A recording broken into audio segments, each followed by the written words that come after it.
Oh, I think I got it. Now, if only I can get the audio to work. I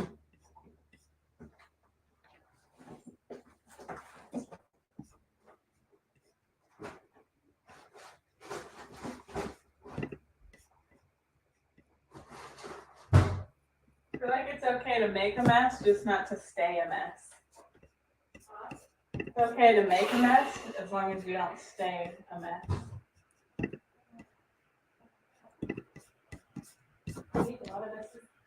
And I always end up coming back to clean them.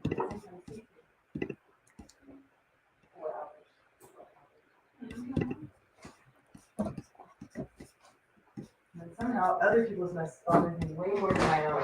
Right. Even though it's all mess. New nurse, what you doing? What's up, little girl?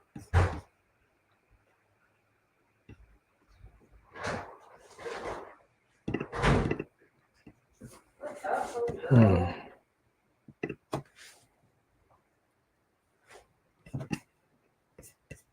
Oh, not this one. Ah, shit. This one.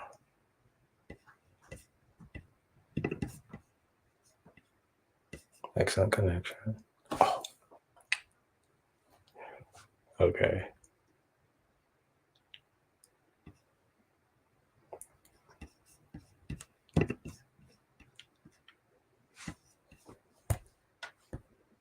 Check, check. Test my microphone.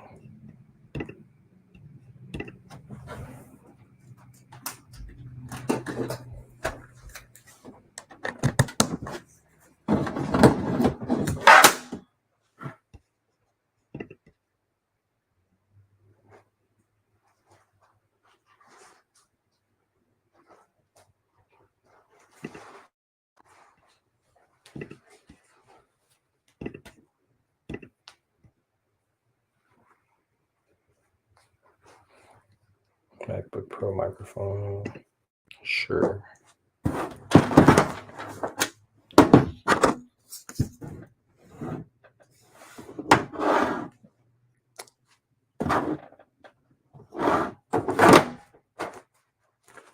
Oop.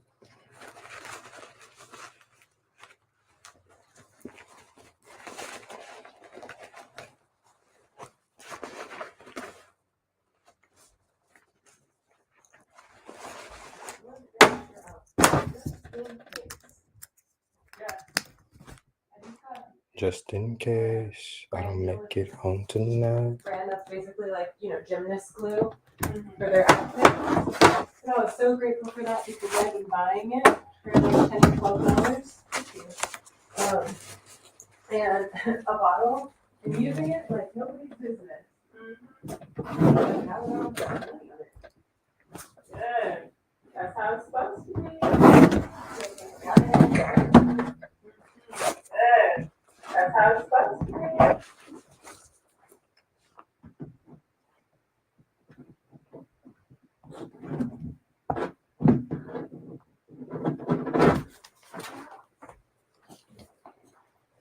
Mm-hmm.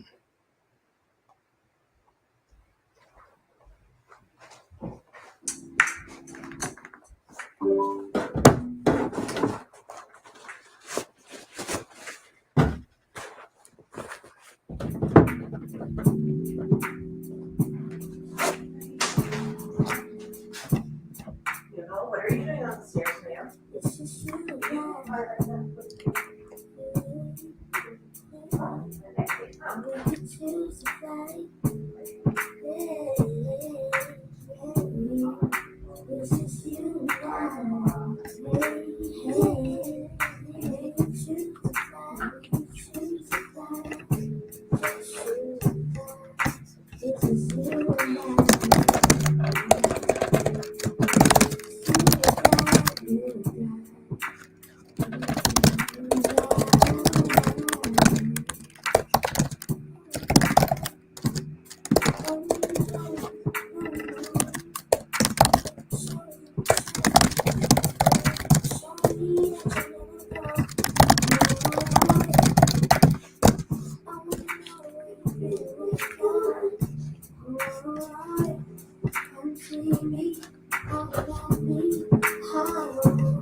Shit hot.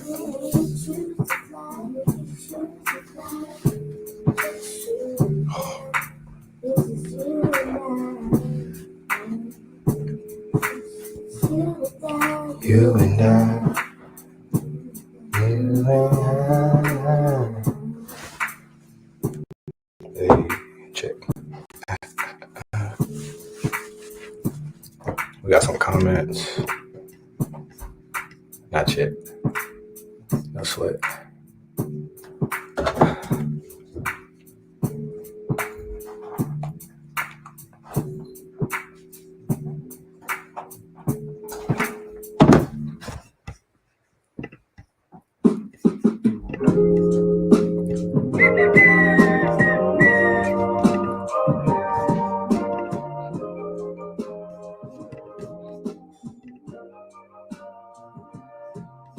Hey. What's up, Mike? Hope you're doing all right today, bro. It's been a highlight of the day for you, man. Talk to me.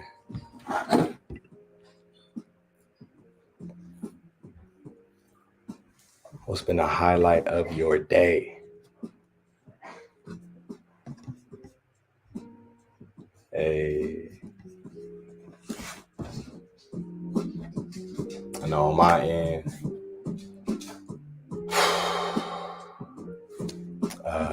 come on, 8-month hiatus and then back in there. That's what I'm talking about, bro. Sometimes it's the hardest thing, right? You already been in there for a minute. You was in your grind, and now you took that break. You took some time away. Maybe you fell off, and just getting back in there. Is this day one for you?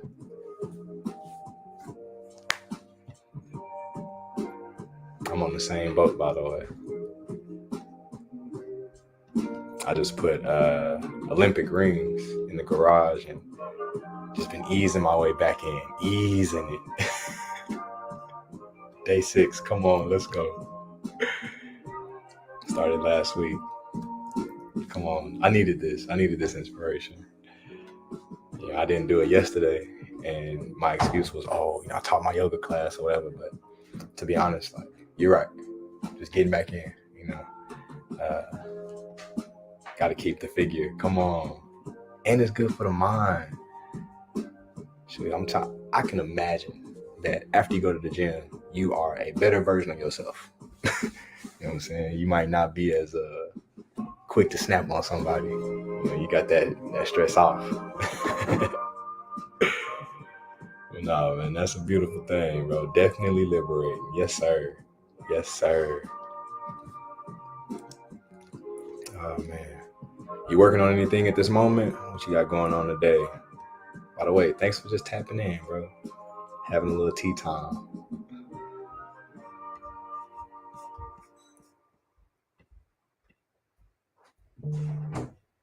More ease, I have more energy to do things. The ease is so clutch. Love that. I've been in this season where I'm like calling in more ease. I'm claiming ease as a non-negotiable, and just knowing that that's in my power to stay at ease. So I'm glad to hear that you're on the same boat and you're experiencing that. That's beautiful, bro. You got some schoolwork to tend to. I feel that. I'm putting together some a freebie right now.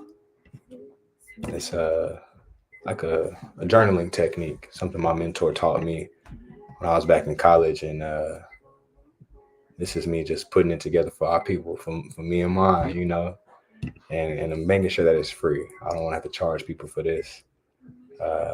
My mentor didn't charge me. This is the same thing he gave me the first day we ever sat down and like had a session. So I'm hoping it helps other people out.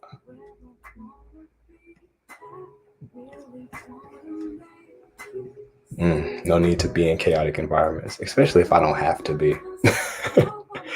Like, I definitely am inviting ease, bro, including the spaces I show up. Yeah, what school did I graduate? Oh, glad you asked. Yeah, Baylor Bear. Two of them.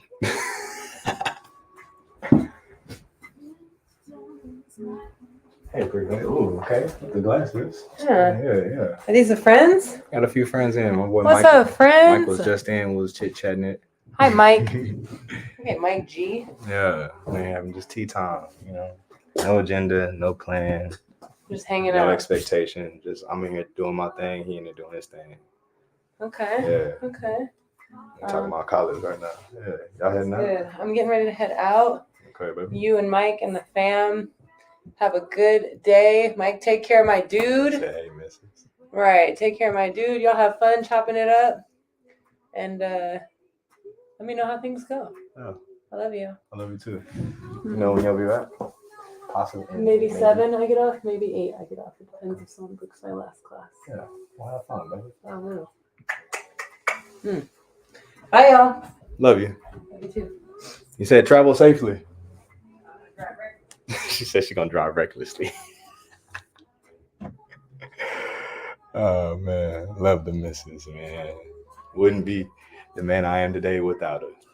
Feel me? What was that? I thought you said something to me. Yeah. Oh man, oh man. Oh, let me get this tea going. Slacking. Oh, well, I don't know, Mike, if you ever seen a little tea set like so. This is like my Zen tea, you know.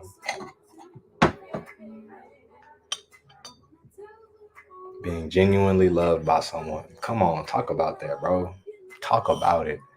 You know, romantic partner and not like knowing that you got love from other people externally. You know, it ain't just about the love I have for myself. It's about being able to receive that love from others, and I see that love as support, as accountability, as grace.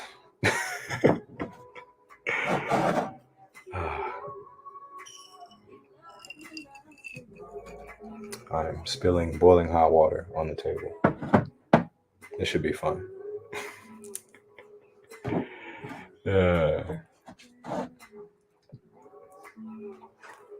Grace. Facts. Typically, I can do all the other shit, you know. I can show up for myself. I can love myself. I can do all the things, right? But having grace for myself, I'm still working on that.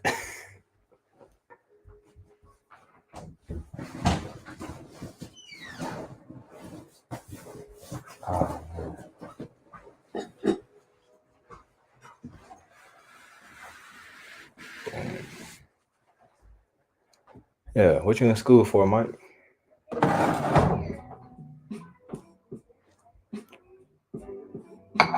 While you're answering that, I'm gonna go dump out this. This is the first rinse, so this is where I get the debris kind of tossed out. Everything else after that, I'm sipping.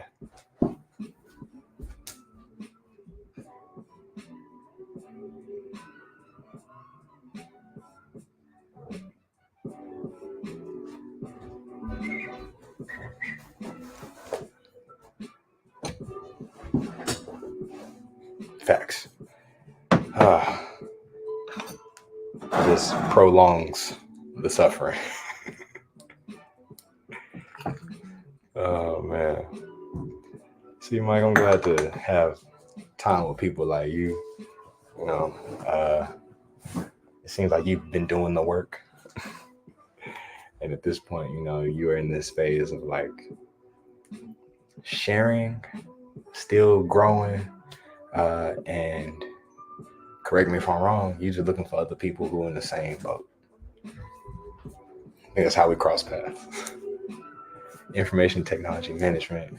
Come on, by the way, congratulations on finishing undergrad, bro. That is no small accomplishment. That's like 4 years of intentional like work, you know. So shout out to you.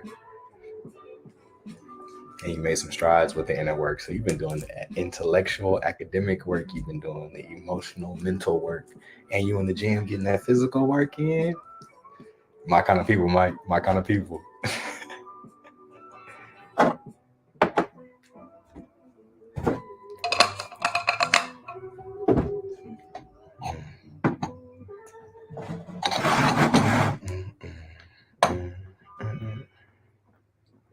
I'm just kind of accepted the fact that I'm going to make a mess at this point.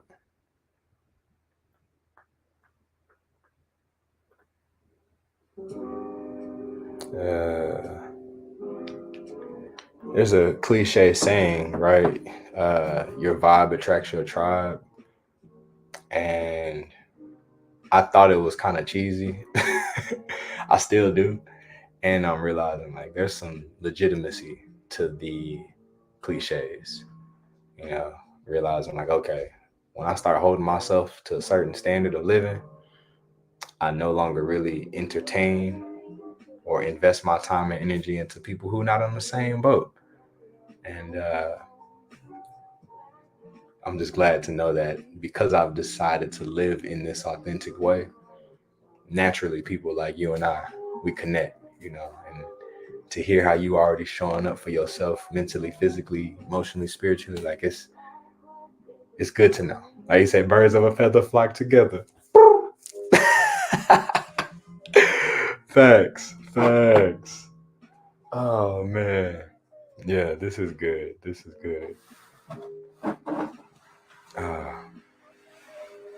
What's funny is even having this time with you right now and having like, I'm experiencing this, excitement, this joy, I'm also simultaneously aware of the thoughts like, damn, why did I wait so long to do this? Like, I could have been having moments like this, and rather than the could haves and should haves, like, honestly, I'm just grateful that we are in this. So, man, glad to say yes to, regardless of my fears, glad you showed up. And, to that, bro, I just want to say, hey, cheers.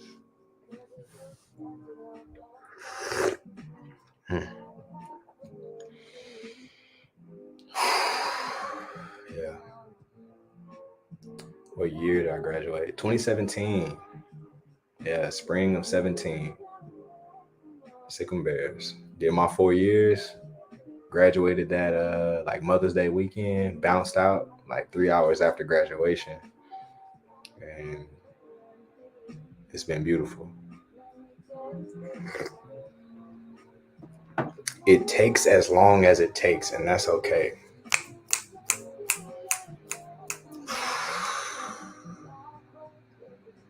I think I needed to hear that more than I realized. Your journey is more satisfying than your rush.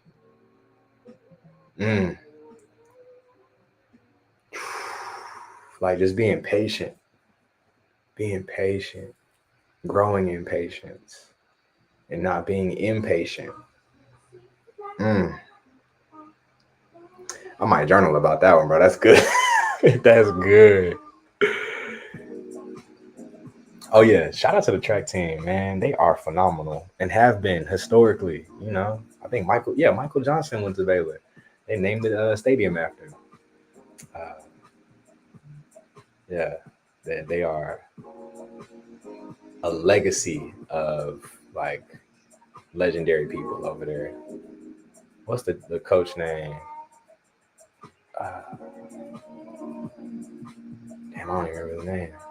I almost worked for the track team while I was out there. My boy was working with him. His pops was familiar with him. And unfortunately, they didn't have any spots for me to help out. I'm so passionate about track. And that's why I used to coach. So rather than working with them, crazy thing, I started working for the equestrian team. It was riding horses, and I was helping out with that. Crazy what the journey will do, right? Have us going on some wild rides.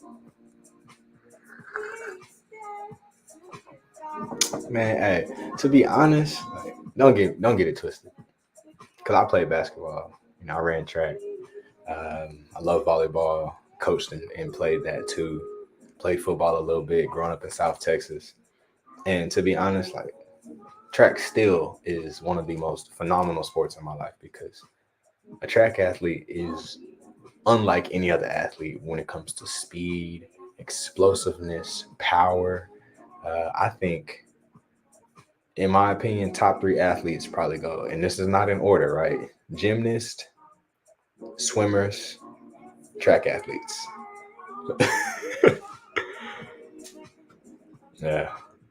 Oof. Plenty of stories where I just don't align with typical life routes. I think that's the beautiful thing. Is like when you realize you tried to go with the stereotypical path and then it didn't work out for you, and you were like, you know what? This ain't for me. We still do 400-meter workouts. Mike, you a different breed, bro. You a different breed. Oh man. Those quarter mile workouts are different. And honestly, I don't know about you, but I still believe the hardest event in track, 400-meter hurdles. I don't think anything beats that. People say the steeplechase, but I don't know, bro. I don't know. It's still a distance thing, man. What about you? What do you think is the toughest event to run? Toughest. I might even throw the 800 in there, low key.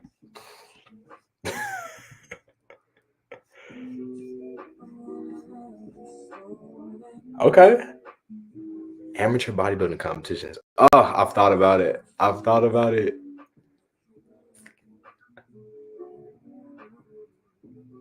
Okay, yeah, the 400 hurdles and the 800.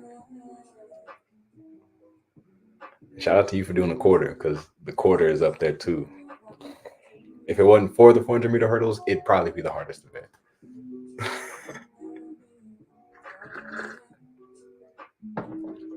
Oh man. Cross country. Oh yeah, the whole distance.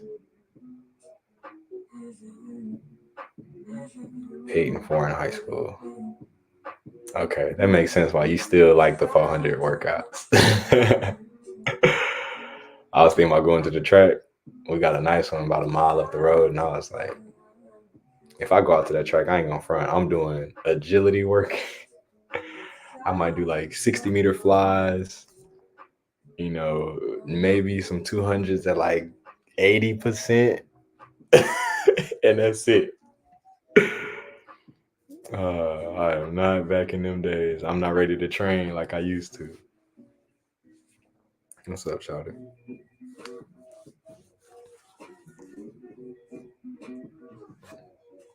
Yo, did y'all have the loose like red gravel? Like no lanes, just rocks? Please tell me y'all did not have all of that.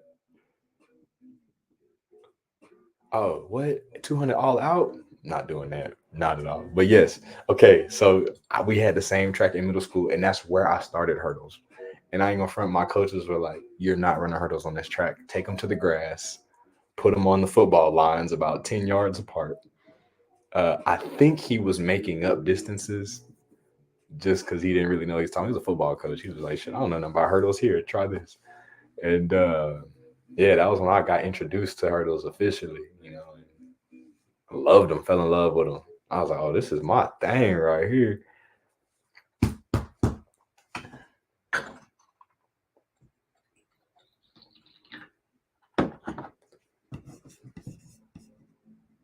Oh man, good old track days.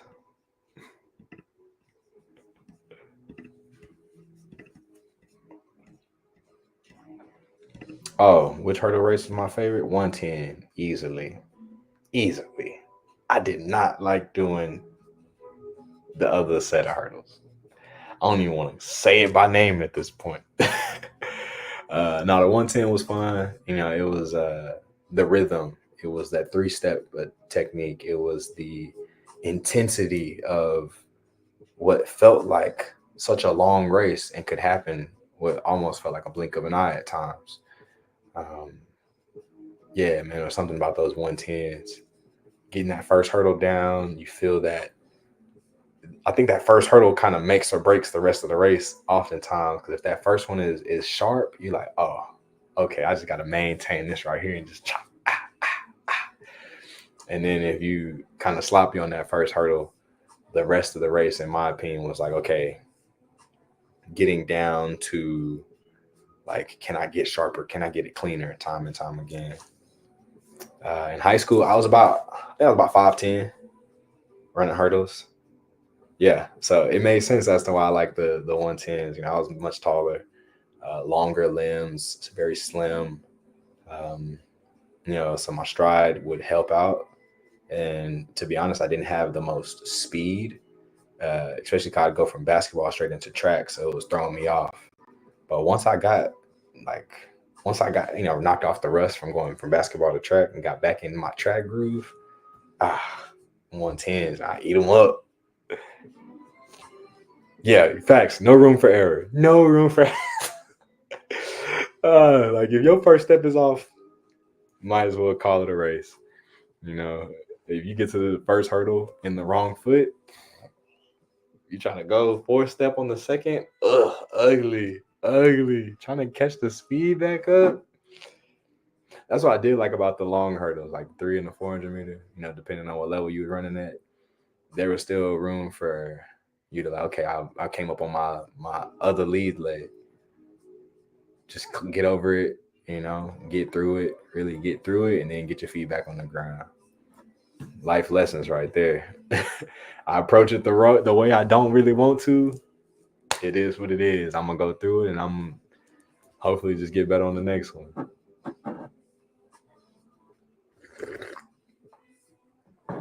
Yo, with the 800 strength, all you gotta do is learn the basic hurdle technique, and the rest of it from there is cakewalk.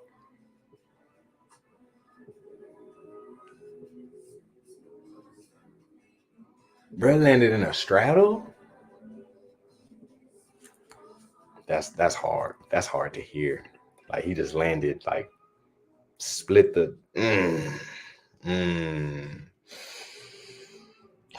Hate to see it. Hate to see it. Boxes not. Oh, bro. Yeah, that's rookie mistake. Rookie mistake. First of all, put something that's gonna strap it down. You know what I'm saying? Oh man, poor guy. I wonder if he ever came back to the hurdle.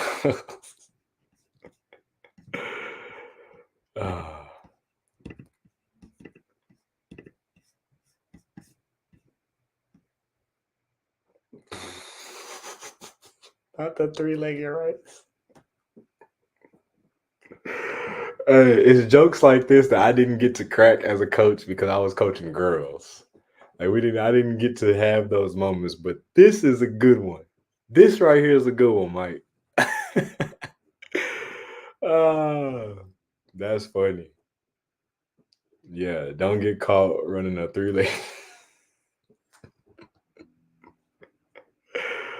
Oh man, yeah, that's fire.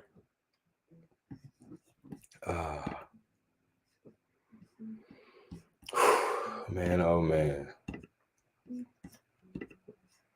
Man, I'm staying right here, you know, so we're gonna keep chopping it up. I'm actually just going to kind of shift my attention for a moment to this journaling thing.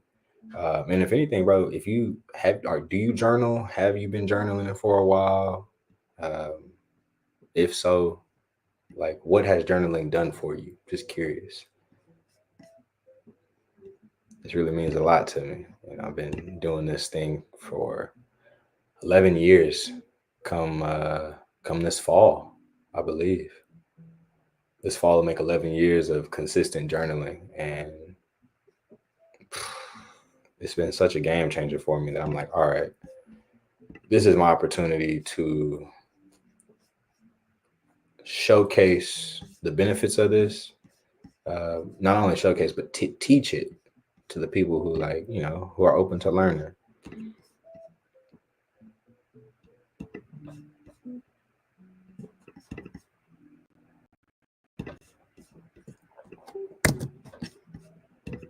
People like, yeah, you gotta create what they call them, incentives and freebies. All the time I've been trying to figure out, what do I give away for free? What do people want? And I was like, let me think about what has really made that tremendous difference for me in life. And to be honest, it was journaling. You know, forever grateful for my mentor who sat me down and showed me the ropes. And he was like, bro, this right here is how you make sense of what the hell you're reading. and what you're experiencing in life. I was 19. I didn't really know what he was talking about. I was like, bro, whatever you say, you my mentor. I'm coming to you with questions. So you say this works. Like I trust you. I don't know how it's gonna play out. And it's been such a beautiful experience that I'm like, all right, enough gatekeeping. It's time to share this with my people. You know, anybody that's open to learning, and other than just learning about it, but like putting it into practice. That was one of the hardest things for me as a teacher in high school. I was like, bro, some of these kids don't actually have a desire to learn, especially when I'm working with freshmen. I used to take it personal. I was like, bro, what's wrong with y'all? What you mean, bro? I want you to be great. Get your life together. And it was just some people don't have a willingness to learn. And coming now into the online spaces and being a community leader and hoping to invite people into experiences, I also have to recognize that some people just don't see the value. And I can't force somebody to change their perspective. And it hurts. But I realized if I could get over the pain of watching youth act from a place of ignorance, which then kept them resistant to change or curiosity, I guess it helped me have even more compassion for human beings. And then I realized that adults, myself included, we're not that different from these kids. Oftentimes the only difference is we just aged physically. I was just watching some folks the other day while I was stuck on a train. They decided to leave and storm off and have issues with the staff and blaming everybody for what was taking place. I was like, bro, they have no control over what the fuck's going on. And then to just see adults acting out in such a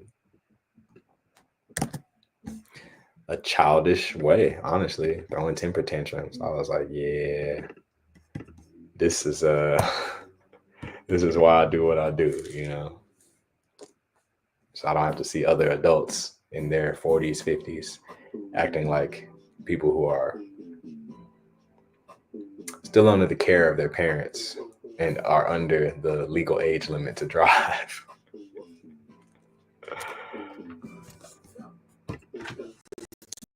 People, what you got?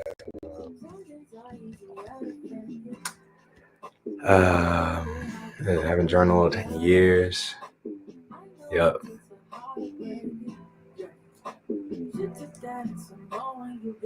Oh man. Okay, let me answer a couple of these questions because you asked some good stuff.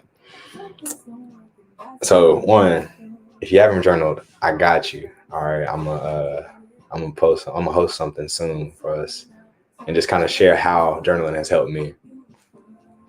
And maybe this 4-step technique will be helpful for you, to kind of ease your way back into things. Yes, I was very social in college. I've been social my whole life, bro. Like my earliest memory was making friends with a random person, 4 years old in elementary, first day of pre-K, and we're still tight today. But yeah, no, I was always pretty social. I love people. I love community. And naturally, I've been a leader, no matter how much I wanted to fight it at times. How was it being a teacher while in my early 20s? A hot mess, bro. A hot mess. I ain't gonna front, Mike. The only reason I've grown out my facial hair, and it hasn't grown much, is because when I started teaching at 22 years old, and I was teaching 14-year-olds, I looked like them.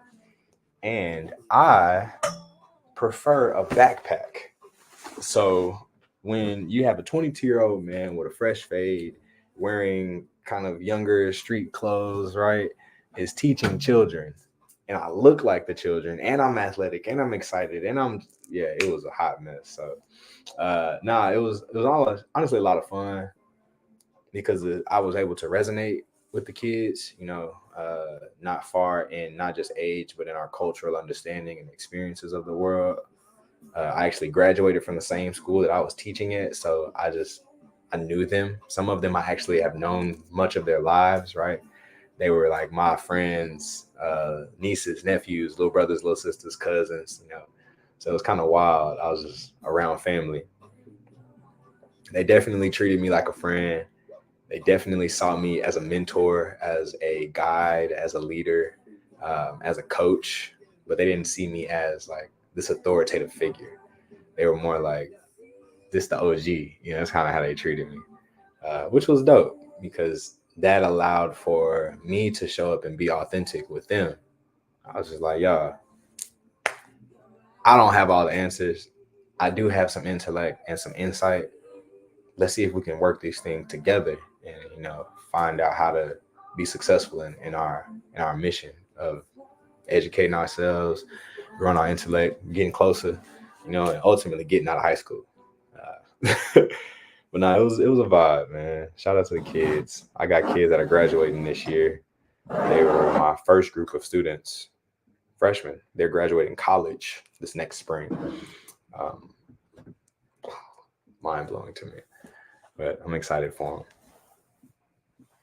I've already been invited to graduation, so it makes me feel honored and old. Yeah, as the cool adult and not the authority they resisted. Yeah. When I stopped trying to meet tension with tension, I was like, yeah, like if you wanna have a good time and learn, like I'm here for it. And if you don't feel like doing shit, I'll encourage you to do something sometimes. And if you just decide like, nah, coach, I'm not fooling with it, hands off, still got nothing but love for them. I just stopped trying to force them to do something. And with that open invitation to just show up as they wanted to, and also let them know the value of what they got in front of them, I actually was able to win over a lot of students that other teachers had no way of impacting. With the parents, hey, some of the moms they was flirting, Told you once I got my facial hair, I started looking like a grown man. No, the parents are easy. They thought I was pretty young, but they also recognized beyond my physical age, my maturity, and the connection I was having with their students or their kids. Because they come home and be like, "Yo, I love my English teacher," and these students typically hated English, so it was beautiful to be able to be that intercessor between child and parent, and also be a young teacher.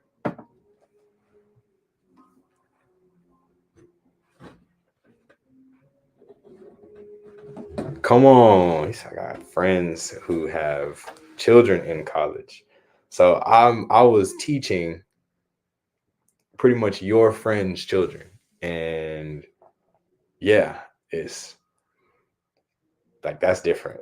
I feel that. My niece was in high school when I started teaching. She would ride with me to the school, and I was like, bro, what is taking place? And my brother graduated in 2001. So a little bit before you, still going. I'm teaching my niece and her friends. I was like, yeah, the world is wild right now.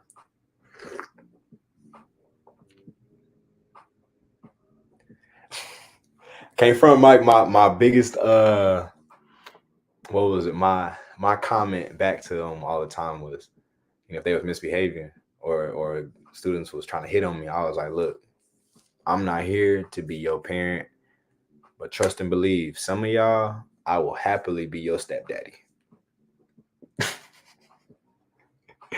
And well, it's sick when kids start to realize, like, yo, are you hitting on my mom? And I was like, hey, I'm just saying, your mama choosing, And if I'm being chose, hey,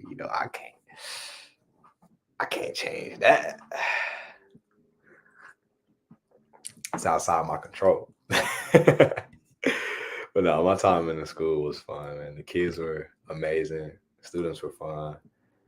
Working with the faculty and staff was cool. Admin, I had a couple run-ins with, but for the most part, it was a pretty supportive community, and even to this day, I can go back to the campus and it's nothing but love. I go back to the district and it's nothing but love. So definitely grateful to know that I can go back to the home. I can go back home and still be welcomed. Maybe not by everybody, but for the most part.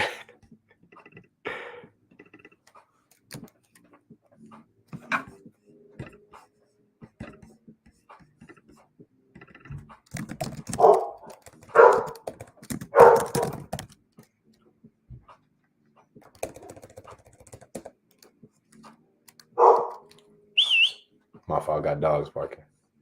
Got neighbors outside.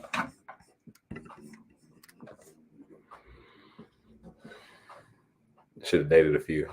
That could have been a hot mess. Nah, definitely would have gained some clout from the students, though. No cap about that. They would have been clowning whoever's mom was being courted by me. I remember they did that with one of my kids. They were like, "Yo, coach, so-and-so's mama is talking about you." Meanwhile, I had just met the mom, like I think a week or two before, at the child's football game, and her husband was right there.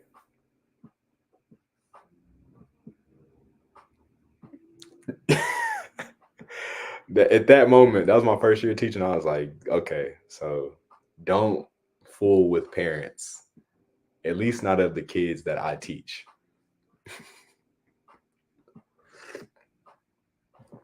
I can't say I followed that, 100%.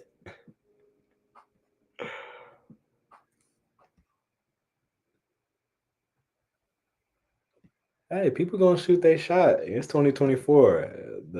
It seems like the women are more direct these days, which I mean, I'm okay with this shift. I like both of us being able to, say how we feel and to see what happens from there.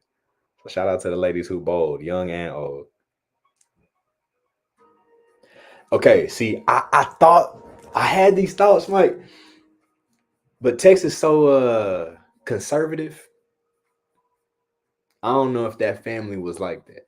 Now here in the P and Dub, 100%. I don't doubt that. As a matter of fact, I would probably lean more on the side of whoever's wife is coming my way to make a comment. They may have already been granted permission to come make this connection. And that's why I'm real cautious about some of these folks. I'm like, look, what's your intention behind us having this conversation? Because some of y'all I question. But that's the beauty of just being around people. Everybody's got intentions. Everybody's got some ulterior motive typically behind what they do. I ain't gonna say everybody. It's definitely common. And being open-minded, being non-judgmental, and being able to handle situations with tact and ease is a specialty of mine.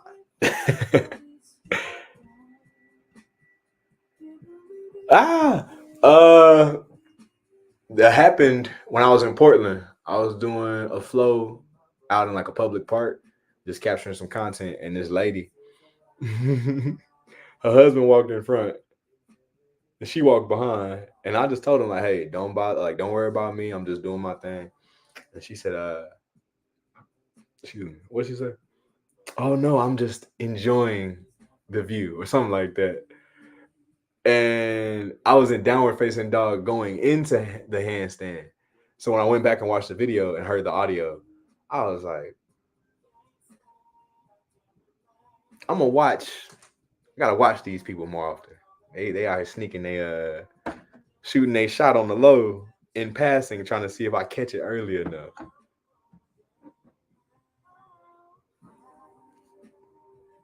Some people don't even know I don't like them.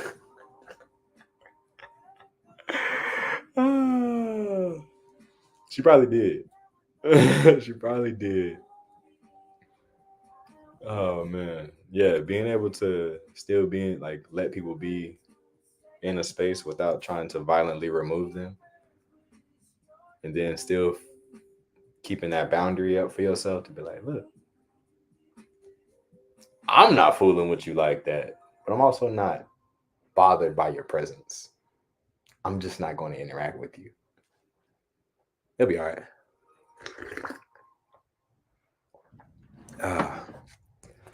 Look, I'm sure she was not the only one to act in this way or to have these thoughts. I consider this every time I teach a yoga class. These are female dominated spaces typically.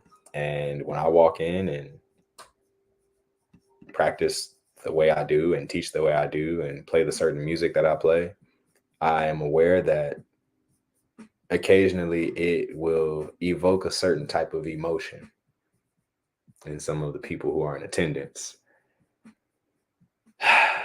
And I still do my best not to complicate things. I stay grounded, and I also am aware of how I might be viewed by some.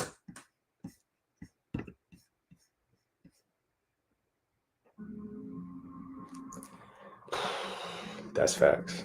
That's all some people know. They so familiar with chaos that they don't really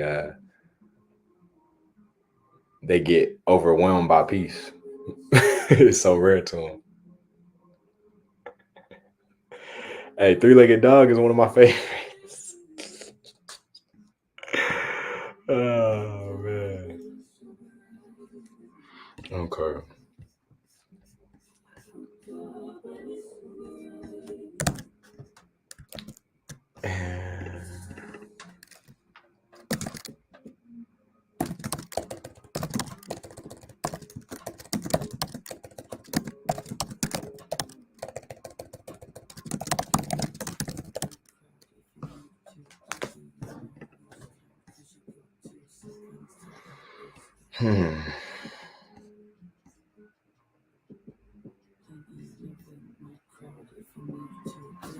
Okay, and right here I do.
These journal reflections are deep. Sheesh.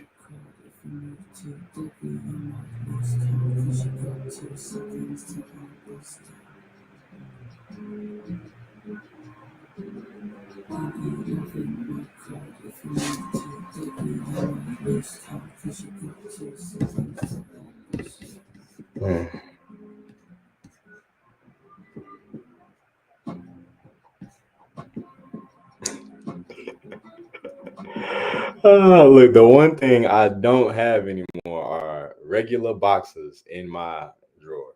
That is, man, I'm treating myself better than that these days.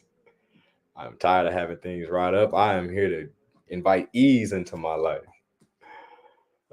Shout out to the people who just joined too, man. Glad y'all came in.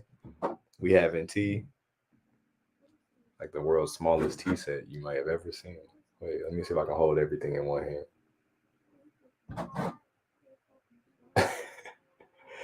But nah, Hope that you're doing well. If you are just tapping in, man, let me know where you coming in from. All right, where are you located in this season of your life? I'm reporting live from Tacoma, Washington, from my office / guest room. Hey, and that's what we're here for, Mike. I told you, no agenda, no script. Just cracking jokes, having fun, and learning along the way. It's beautiful. It's beautiful. I'm not here to exclude any aspect of life as a learning. Was it an opportunity to learn? Life is full of lessons. Every aspect of life.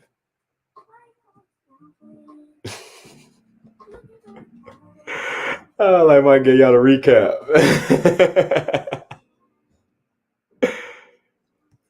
Oh man, yeah. Where are you tapping in from? Oh, somebody may have left. That's all right with me. But we're having a good time on this side. I almost have this journaling piece together too. By the way, real quick, this helps to know. I'm glad that we're here. I'm putting together a free template that I'm about to send out, or I'm about to offer as just like invitation, right? And the only thing I'm looking for is just your email, right, to build a newsletter. And what I'm looking for, here's the question that I have. With this template, I have the 4 steps of how I journal. And I'm also including an example of what that looks like when I have done it, like a personal example. What else would you like to have that might help you or someone else feel prepared to journal? Right. So again, I have the 4-step process on one page. I have an example on the next page. What's something else that might be nice for you to have? Looking for feedback because I've been trying to do things on my own, from my own creative intelligence and inspiration. Thing is, I've been journaling for 11 years. I don't know at this point. I'm kind of some thought-provoking one-liners. Good call, Mike. I feel like I need to chug the tea on that one.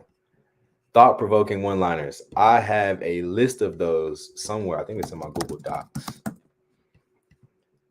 They might not be one-liners, to be honest. They're more like excerpts, but pretty short, I think. Let's see.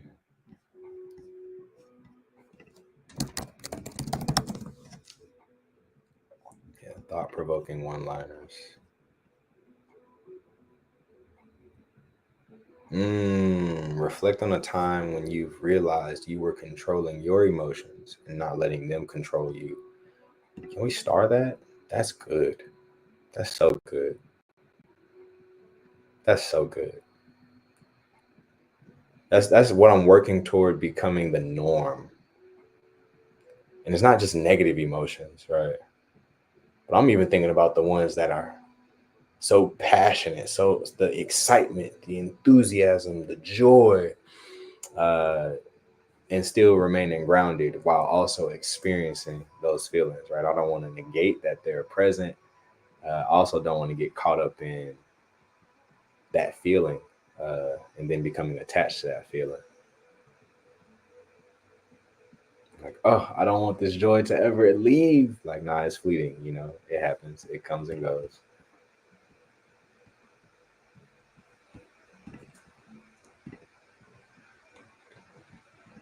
What drive is this in?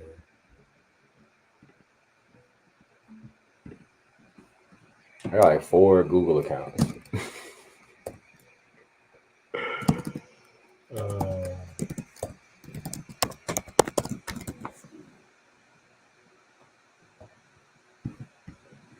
Oh, okay. I think I found it.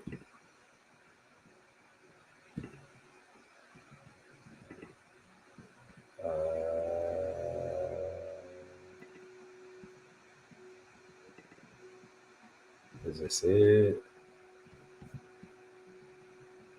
It's not.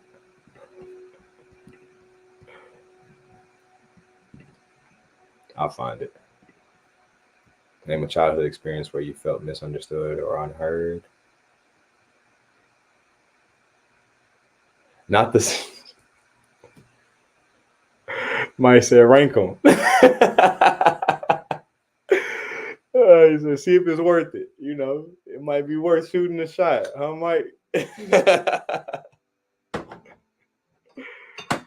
Oh man. You gotta be mindful of where you go with Mike. He might get you in trouble. Trouble or a whole lot of fun, maybe both at the same time. Two things can exist at once.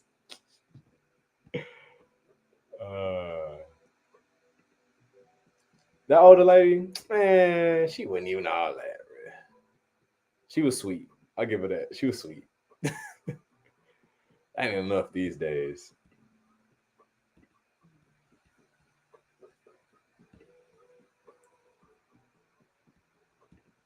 Oh. What did I do with that?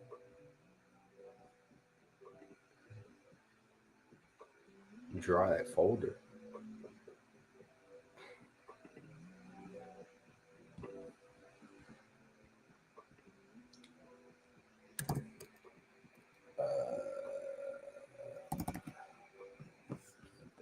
Oh. Okay. I found the draft of it. Man, I know. See, organization is key.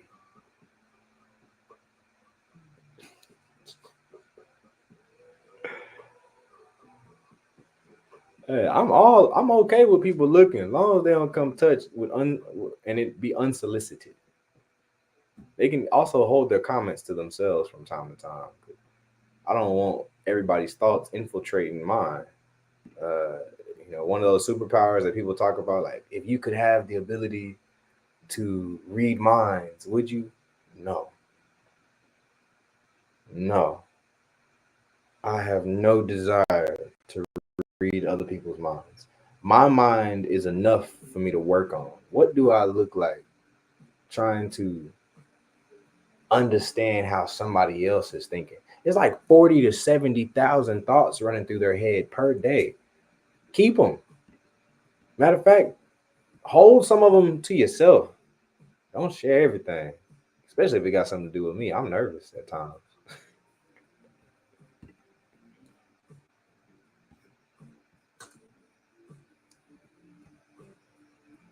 Oh man, where is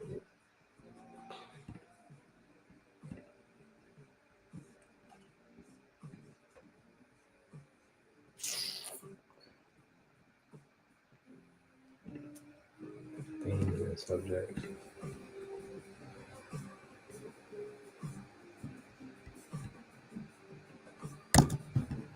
I'm just gonna make a new file.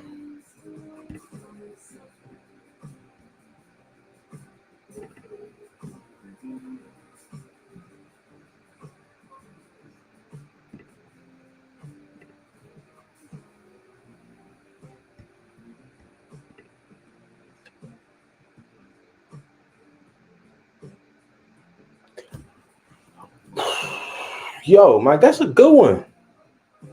Challenge yourself to improve your physical fitness and do a boudoir photo shoot. Reflect on how you felt while working toward that goal.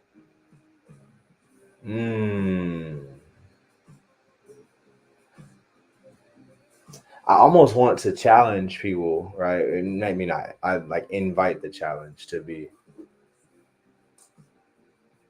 maybe like, can you do a boudoir photo? Journal now about why you would not want to do a boudoir photography shoot. Then set a deadline for when you will do a photography shoot, like a boudoir photography shoot. And in the meantime, kind of work toward alleviating those things that make it seem inaccessible. Like, why would you not want to do it? See why you don't want to do it. give yourself a deadline for when it will be done, regardless of how you feel, and then do the work in between so that when you do get to the photo shoot, you know you've done your best. That's a man, that's a good one.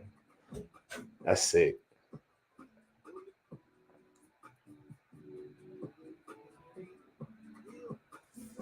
No mind reading. Yeah, no, not at all.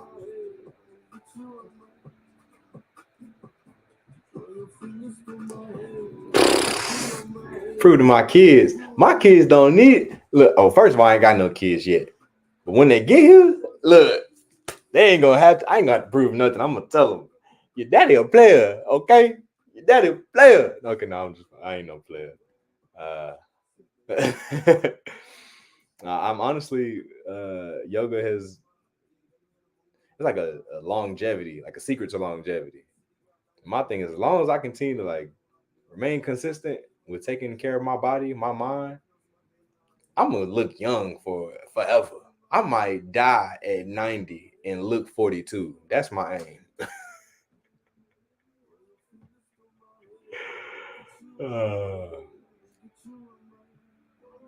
Hey, okay. When kids see the bodybuilding photos, that's different. That's different.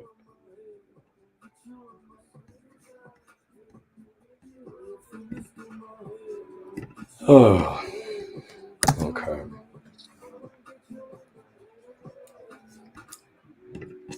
Real quick on that journal, like freebie, how many like one-liners you thinking? Like a week, 2 weeks, or a month worth?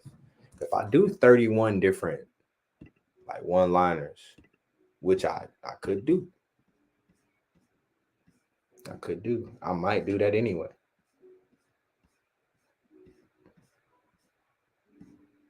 Matter of fact, and I got themes for them. I'm running with that.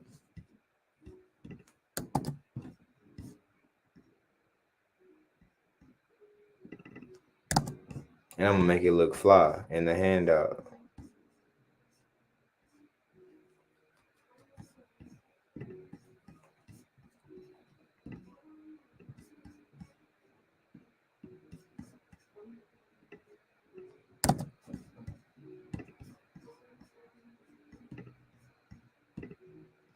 Canva is so fly. Adobe Express is fly as well, but Canva is top notch.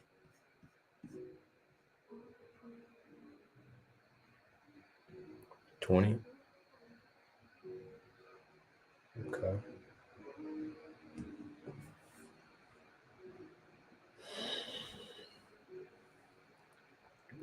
Okay. Maybe like 20. I like 21. I might go with 21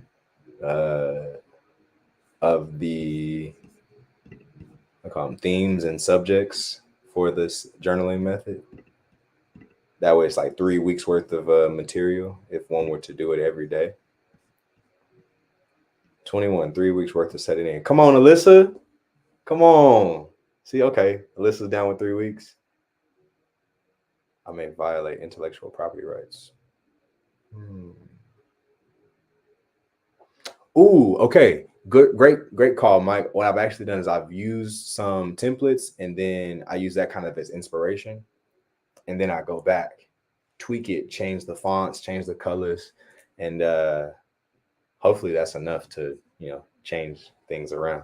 Besides, this is a freebie, so I'm not actually profiting off of this. I just honestly want to gift this to my community.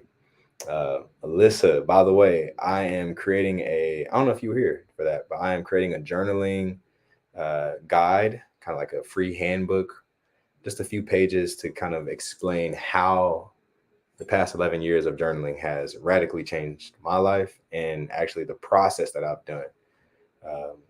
I'm also providing an example of what that looks like from my own personal journaling and providing some examples, which you are aware of just subjects to start off so that people can read those and then use the process that I'm providing to help them,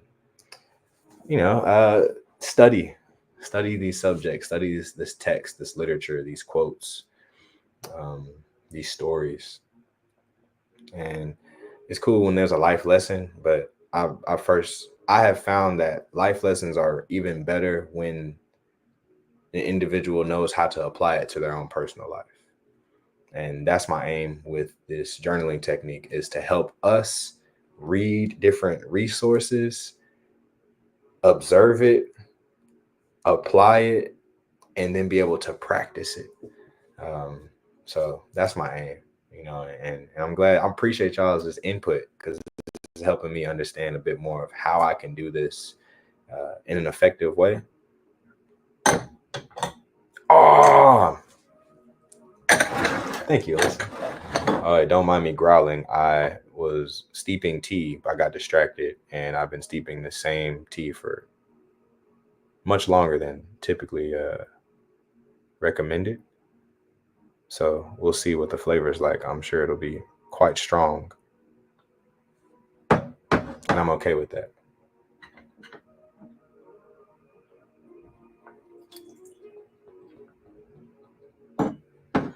Even though you intend to offer. So help me out with this, Mike, because I know you in this field. So this is good to know. What are ways that I might trigger and or violate intellectual property rights, especially with Canva?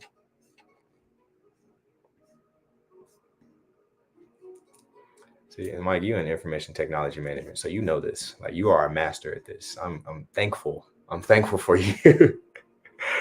Oh man, I appreciate it. This is benefits of community.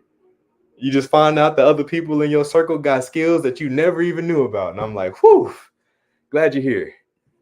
Didn't know I needed that.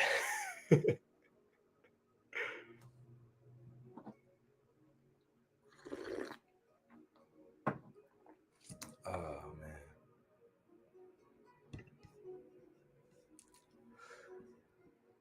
Let's go for 21.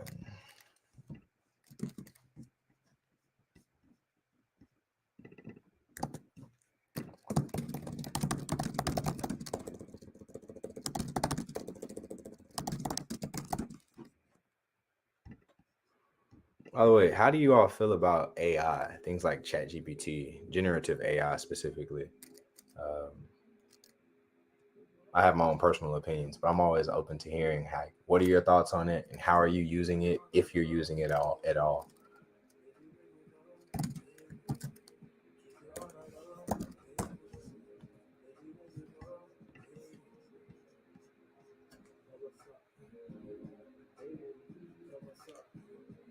Using a photographer or videographer to capture your content. You pay them, but you didn't have them transfer copyright ownership to you.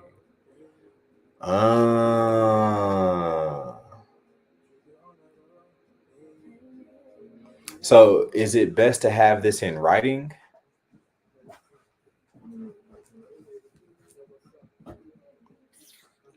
This is so good to know. Creative brand that's similar to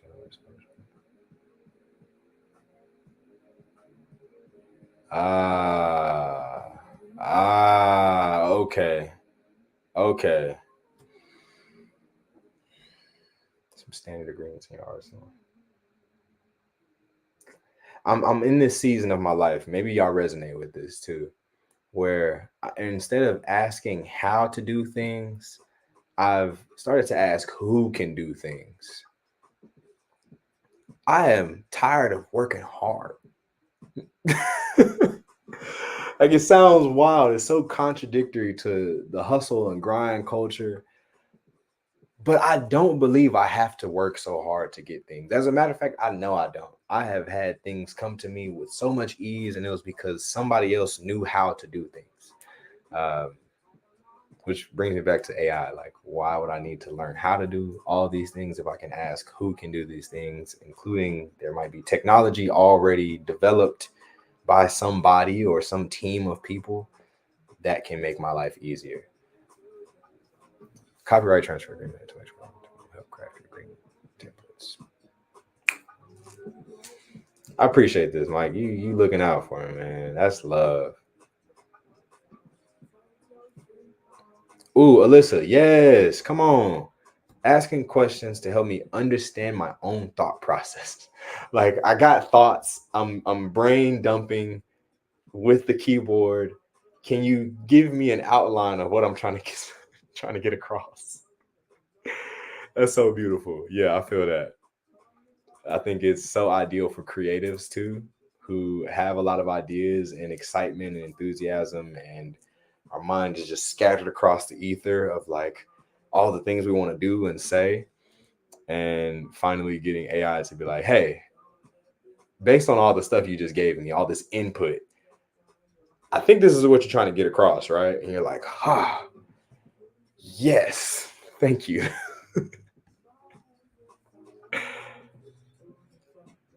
Ooh, create a logo for your brand, apply it to every. So it would be like a watermark, right? Like just my trademark, my logo. Okay, see, my lady, she's developing that right now. She's in marketing and branding. She got her degree in that, and she's been developing my own like personal logo and branding for me to help out with that. So that's good. I appreciate that. Yeah, I'm gonna start putting my logo on everything. What, even if it's a tweet logo. Start getting some sweaters, or I'm gonna change out ambassador. And it's gonna be my logo and rocking Lululemon. No more. Okay, I'm lying. They're gonna keep giving me free stuff. I'm gonna keep you.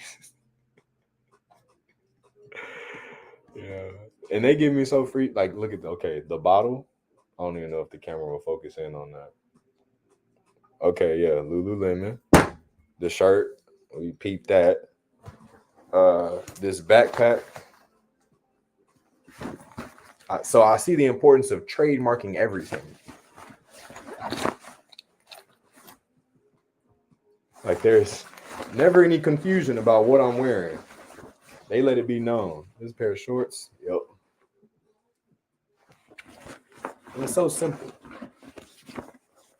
What else? Do I have anything else Lululemon in this bag? No, my entire closet is. So now I'm seeing it in real time, the importance of having a logo on everything, every photo, every piece of content, every product. I need to trademark these things. I'm coming out with a tea set and journals. That's what I'm gonna do. My merch is gonna be tea sets, journals, meditation bolsters, and malas. Those would be the things that I'd sell in my online store. Meditation pillows or bolsters, tea sets, journals, and malas.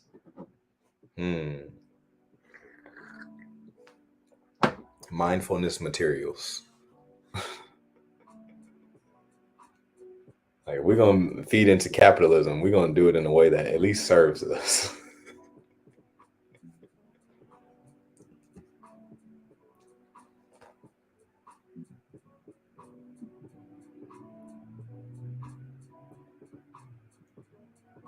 Jeez. Don't display your logo until you've applied for federal trademark for it. Okay. Good to know. Is there I'm sure there is. Where might I go, or where might someone go to apply for this federal trademark? Like, Alyssa, did you know these things? Did you know all about this, about logos and marketing and trademarks? Like, it's mind blowing.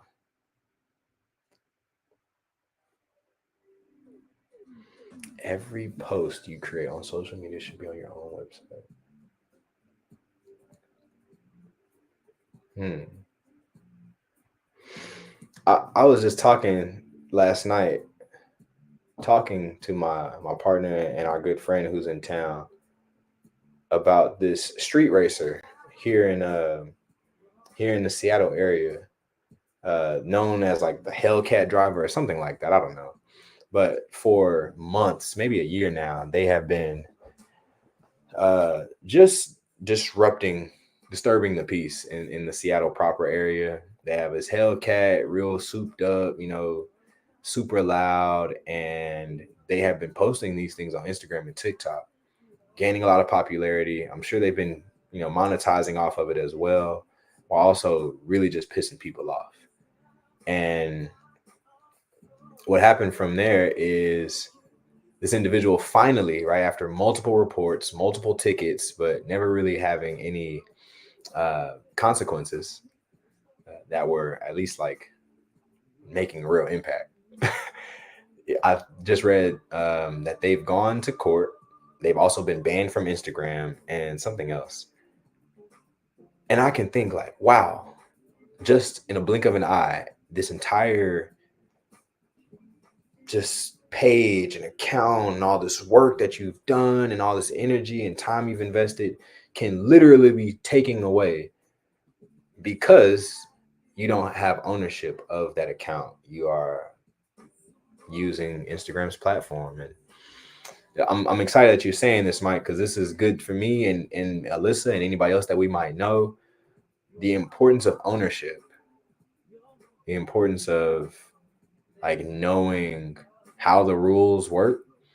And oh man, this is good stuff. Like I needed to know this. So good looking out, Mike. I get overwhelmed trying to follow the rules. Same. Same. I just want to break them, but I don't even know what rules I'm breaking. An intellectual property attorney. Okay.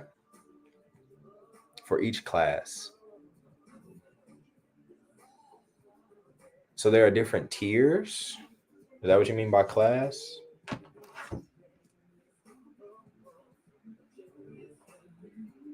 Ooh, facts. That's facts. Because these different platforms, they have their own ways of operation, right? Like if you're trying to get paid on that platform through something else like PayPal, Cash App, and you put that in, like you type that in, they will take you out. No questions asked. They won't even let you recreate another account. And you might ask, well, how will they know it's me? They require you to input your driver's license in order to create an account on that page, on that platform. So that's wild.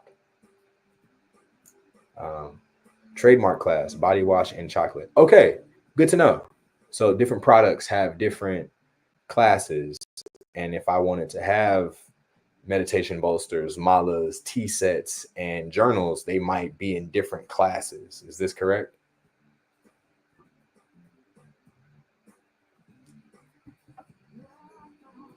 Well, I came to have tea and I'm actually being taught.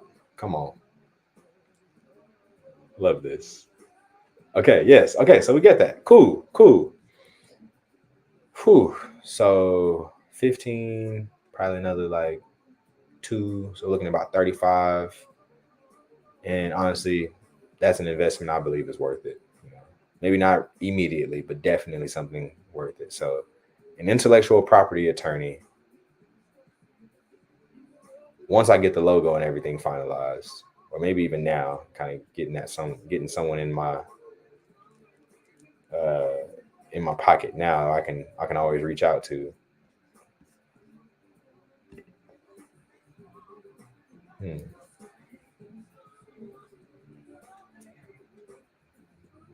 NDA for trade secret. Whew. I'm already taking notes with Mike, man. This is good.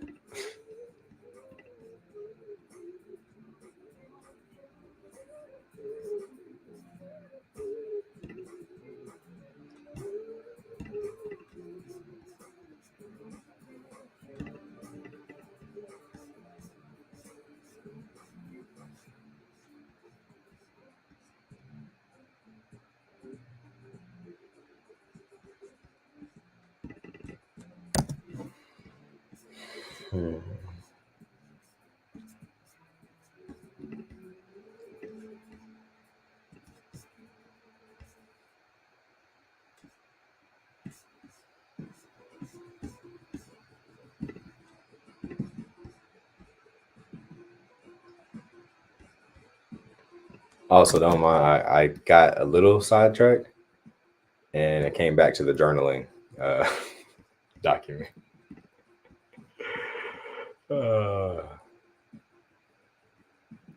This is so much better than like working from home and not having people to talk to and hang out with, and just kind of share time and space with.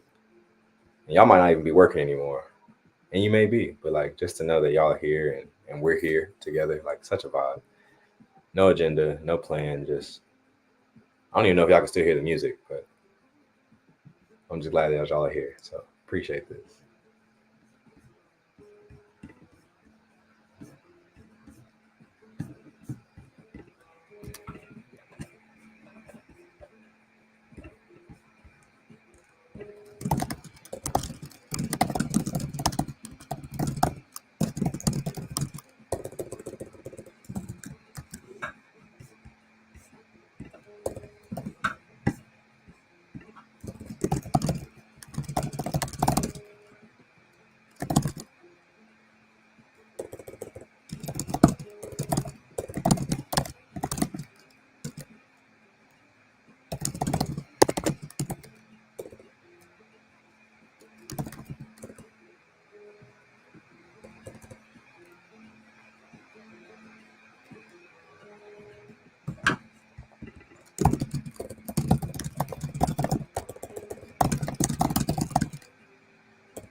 Okay, I got AI doing some stuff real quick. Yeah, thanks, Mike. Sign that before you discuss your branch. Okay. Ooh, they refuse to sign. You refuse to share. In the story. Come on. Come on.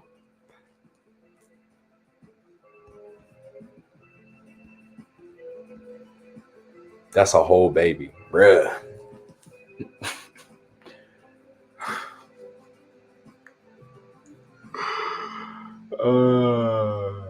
Much less expensive, much faster turnaround. Okay, so the business location. So just to confirm or clarify, right? I'm a man of questions. If I do the local trademark, state trademark, right? As long as I'm still operating from this state, it doesn't matter where my products or services go. However, if I were to take this business and relocate it, I would need to have a federal trademark that would provide me the opportunity to travel without needing to reestablish myself in every state as a business. Is this correct?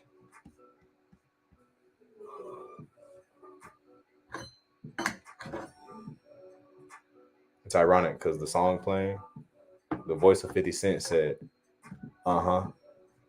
yeah, after I asked the question. So I'm wondering if that is if that's relevant here. And you don't get a refund, bruh. The US is out of pocket. I'm about to move. If you could move anywhere in the world, where would you move to? That's my question for us.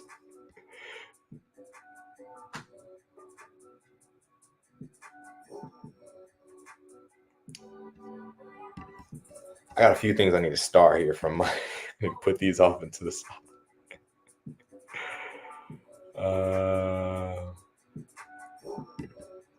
Yeah.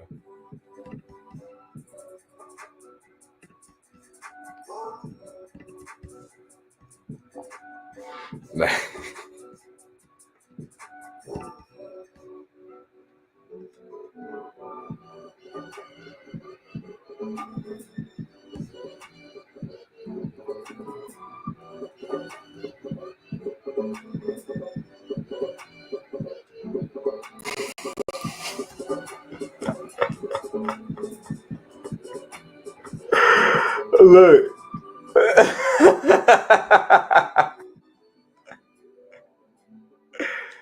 If you have a website, you can easily cross state lines. Okay.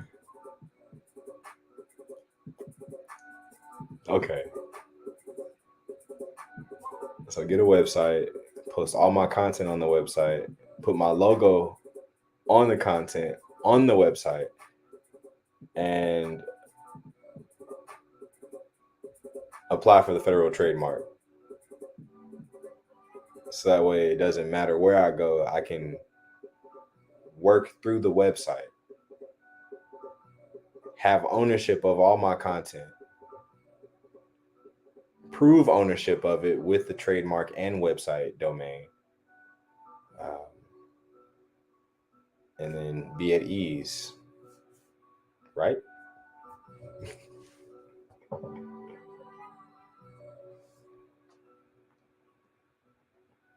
Yep. I've done that through the state of Washington. Shout out to them.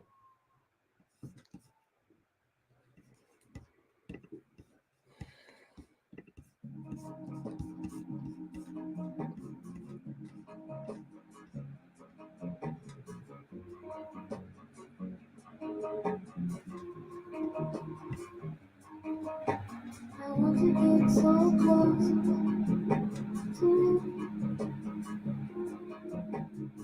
Cherish the sunshine. Leave everything behind. Run away so far together.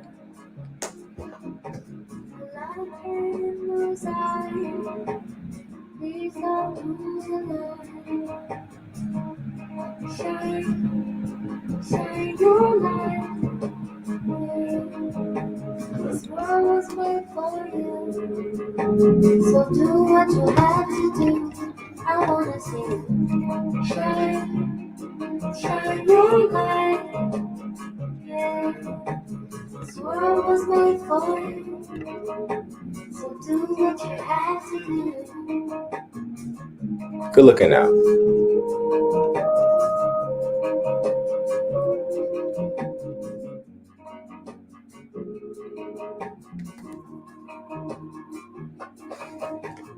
Yes, it's been a long time. Great question, Alyssa. Great question. Patience will be good, cause God is on your side. Marvelous child, and girl. It's like a farmer stuck inside. You will heal in time. Shine your light. Yeah.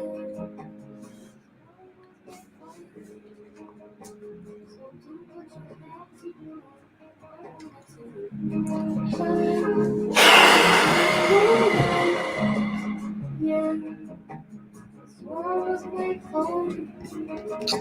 So do what you have to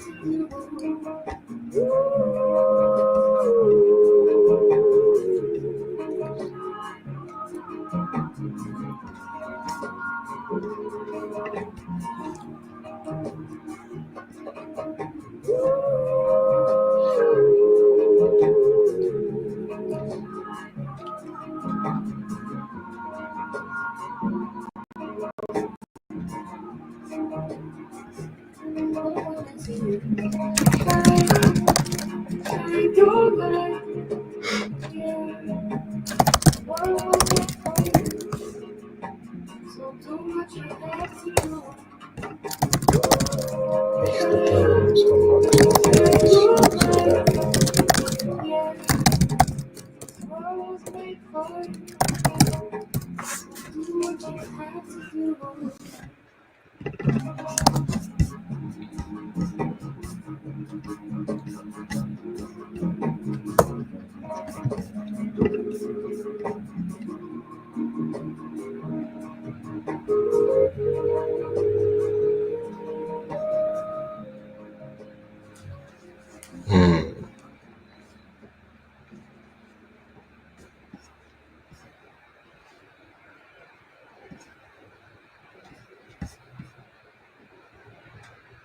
Okay.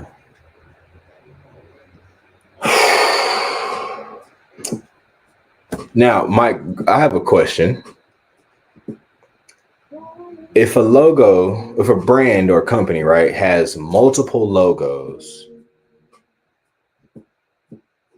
like they have the circular logo, they might have the full logo that's like two or three different fonts included in it. They might have a shortened kind of logo. They might have just a symbol. How, like, are you saying that?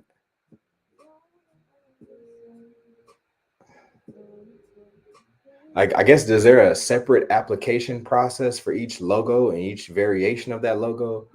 Or can they all fit with just that one application?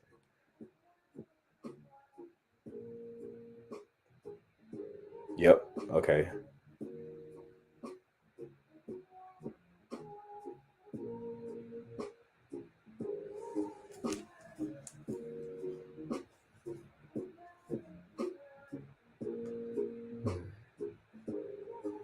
This is so good.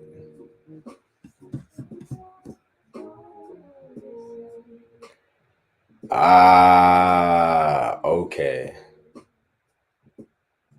Ba-da-ba-ba-ba. There it is. I'm loving it. Right on cue.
Ooh, Alyssa, great question. Wow. Also, great tip, Mike. It's not about who uses it first, it's who files it first. It's got to be in paper. It's got to be it's got to be written out. Okay, that's good to know. At what point in my journey teaching yoga did I realize I was also becoming an entrepreneur?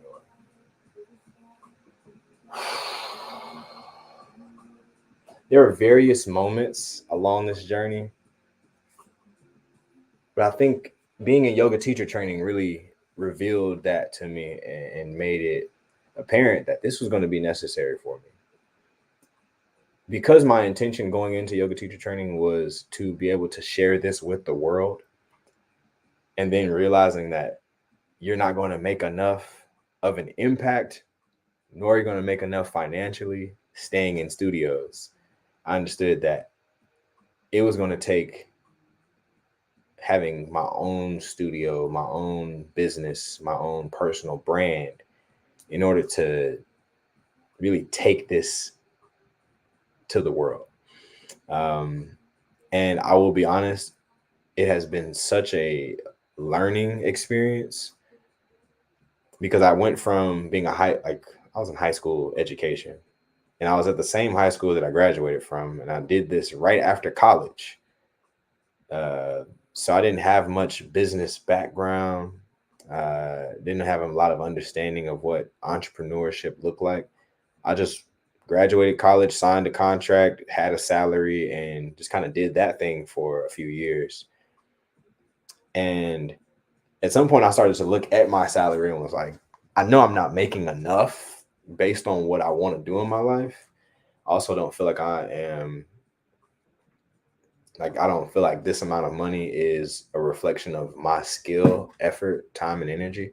I also had no idea what my value was and how to approach that. So a lot of it was going on, like getting to the point where I realized what I want to do with this, I'm going to need a lot more than just a desire. I'm going to need a team of people who have more knowledge about business, marketing, branding, law, uh, and in the realm of entrepreneurship in order to make this dream a reality. Uh, and even now at this point, I still don't feel 100% confident in what I know, but I am gaining more confidence in who I do know and who I can reach out to. There's that saying, your net worth is your network.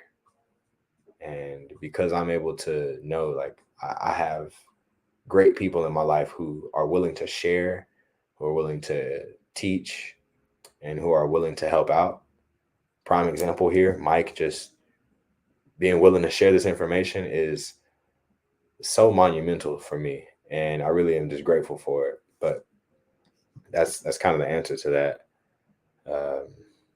When I realized I wanted to do this and share this with the world, I realized I was going to need more than just my own desires. I was going to need to do this as a business, because I also want to make sure that I'm taking care of myself in my mission of taking care of others. Yeah, it's kind of a battle when you want to be a humble servant and you also want to provide yourself with the fruits of your labor. You want to enjoy that.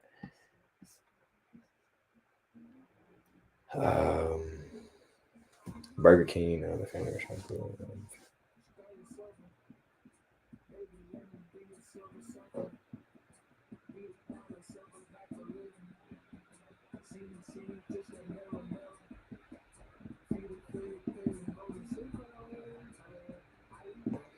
Oh, there's a local family restaurant in Illinois with the name Burger King. And there is the famous franchise that we're familiar with. And they had to go to court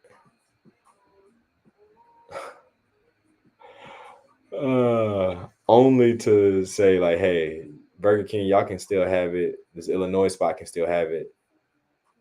It's just you can't put yours within 29 miles of the other.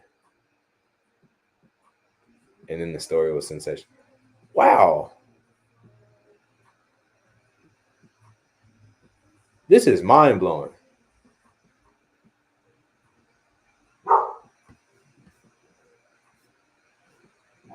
Also, to anybody on the West Coast, the time right now is officially 4:44. If that means anything to you. Also 4:45 now.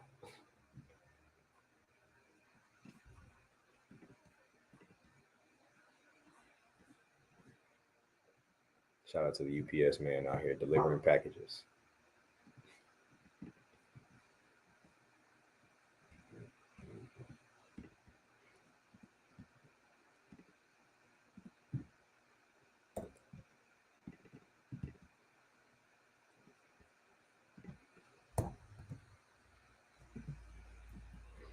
I must say it is quite nice to see how my intention behind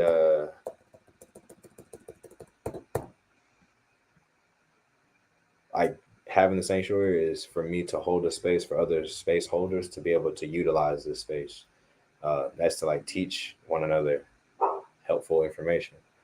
And honestly, with this just being the first live stream that we've done, and to have such beneficial conversation and education coming from Mike, like I'm just so thankful. So just wanted to express that gratitude.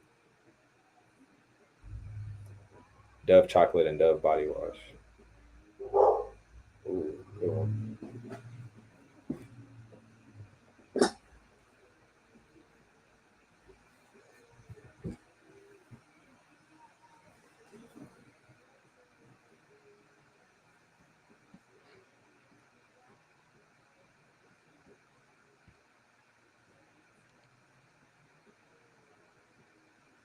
They signed an agreement to not compete with each other.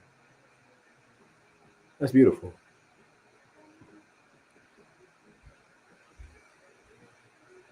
They said you stay in your chocolate lane, we'll stay in our health and wellness lane, and we can just live. We can coexist in this reality together. Okay.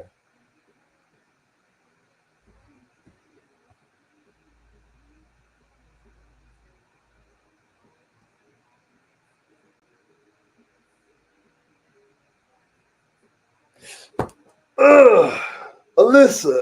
Ah, that hurt, but in the best way. Ah, yeah, yeah. Whew, so how are you showing up, like to still be authentic in telling people that, like, hey, you deserve to know your own worth, while also doing the work to uncover your own worth? I'm asking for a friend. That friend being me.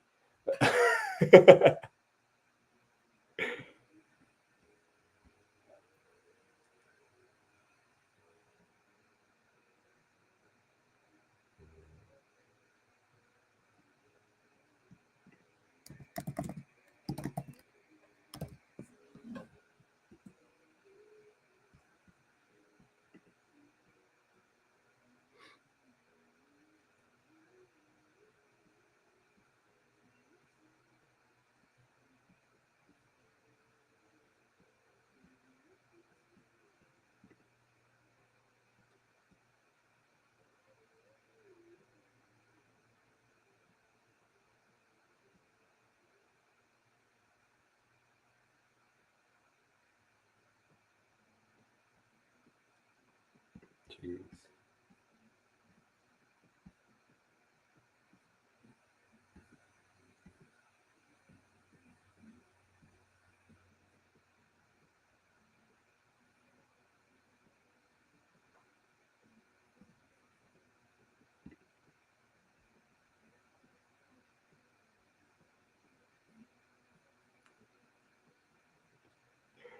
Come on, Andrew Kelly. Yeah. West Coast love out here. Whoop, whoop. And I'm from Texas. Don't get it twisted. But I'm enjoying the West Coast.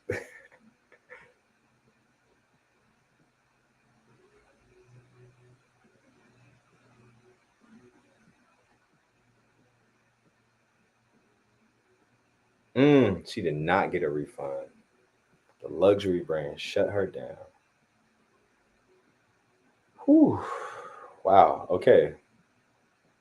So market research is essential, especially when you are in this realm of like branding and getting your logo put together, creating a business.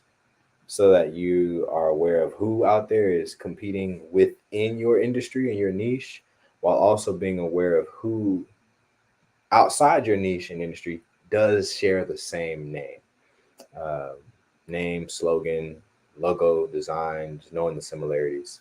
This is good stuff. I'm actually finding that there has been a lot of logos, brands, things have been reused by other, brands, companies, institutions, and they found a way to coexist. I'm thinking about, I think it's Wisconsin's football team in the high school that I taught at, or Wisconsin, the college, right? University of Wisconsin. Their logo, I believe, is the same W that was used by the high school that I taught at. The Chicago Bears, I believe their bear is the same bear that Baylor uses from time to time. And they have a ton of bears that they like to throw out there. And just seeing the similarities, I'm sure at some point, based on the information that Mike has provided, thanks again, Mike, that there has been some type of discussion and agreement that is written in paper between these brands, these companies, these institutions, that they will not compete against one another, much like Dove and Dove, the chocolate and the body wash. And if there is some type of pushback, much like our Chanel example, right, then they have whoever filed first has the final say so in the use of that brand, that logo, whatever it might be. If it happens before, or if it happens after they've already filed for federal, what'd you call it?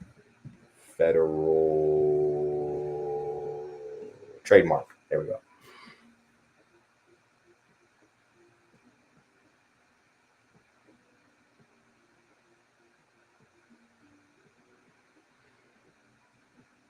Okay. This is phenomenal. Like, to anybody else who's in the chat and on the stream is seeing this information, has a desire to start their own brand, their business, have ownership, this is information that I suggest you write down. Like, do not let this slip. All right. I was told this good phrase from a friend of mine, Greg. He said, there's no such thing as free game. There is fee game, FEE. Like, there's a price you have to pay. Right. And on one hand, some people like Dana Chanel got to pay a big price to learn that lesson. And then there's much of us who have this opportunity who can take these, like, we've invested our time, our energy, and our attention to learning from Mike. And the fee that we're paying is not only that investment, but we're also going to put these things into practice so that we don't have to pay nearly as much of a fee if we find ourselves in a situation similar to Dove chocolate and Dove body wash, or the Chanel and Dana Chanel.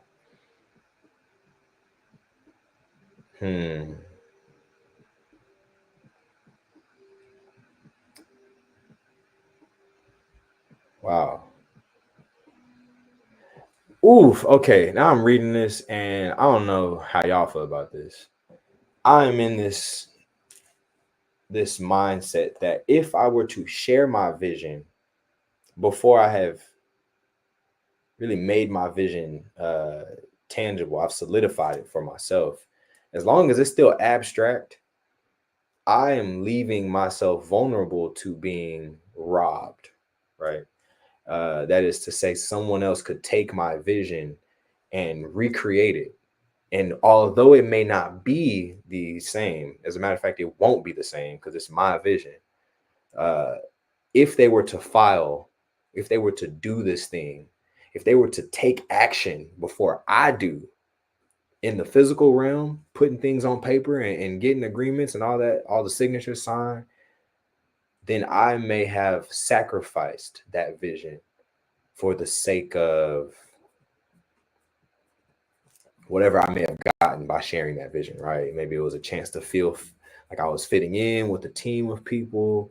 I know in the past I've shared a vision as a means of hoping that I might invite some teammates or inspire people to help me out. And wow, yeah, Mark Zuckerberg taking the Facebook idea from his classmate in college. That is the reality check, yo. Because Mark Zuckerberg is now a multi-billionaire off of this idea that was not his. We're gonna get I'm gonna get a little spiritual, but I'm gonna keep it real, right? The way I view spiritual downloads is like we get this inspiration from something higher than ourselves, and we get this vision, right? So the inspiration comes through, the vision is in our mind, and then what happens is we want to speak on it, we want to share it with other people. So we start talking about it too early, and rather than sharing it, is a good time to write it down. And then when we've written it down, we then can learn to love and to cherish that vision for ourselves. And we use our willpower to create and to do the work that it takes in order to create, which will be our the next step, to create the thing that is now tangible and we can share it with others. So I think it's beautiful to see these real life examples from companies that are very popular, to understand like, yo, if you are sharing your vision with other people before you've made it real for yourself, you are running a risk that your vision may never come to fruition because you spoke on it too soon. This is making sense. And Mike, please, like if I'm hitting the nail on the head, let me know. And if I may have missed something, like, please fill in. But this is kind of my understanding of how these corporate issues, these legal issues, are a direct reflection of what happens sometimes with our own dreams, visions, and aspirations in life.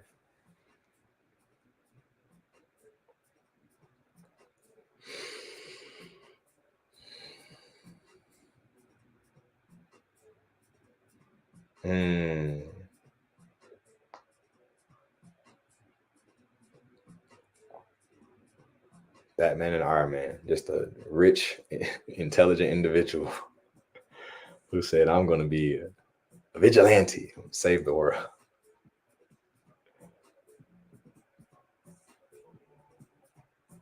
Ooh,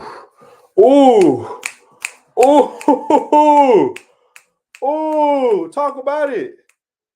Keep things to yourself until you're legally and spiritually prepared to share.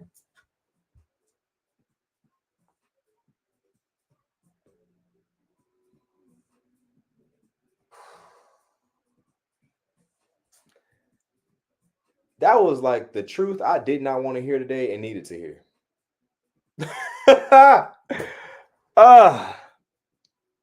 Okay, Alyssa, you and I are in this yoga sphere, right? We're in these spaces. And then, the spaces that you used to take space in, obviously, like you've said, they are changing, which is beautiful. And I'm going to speak on this. I don't want us to move from a place of fear that others might want to steal, rob, and destroy our vision.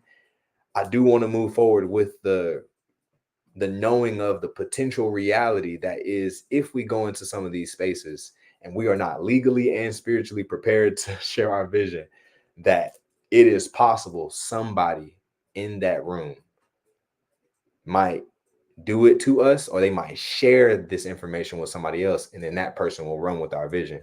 So, sheesh.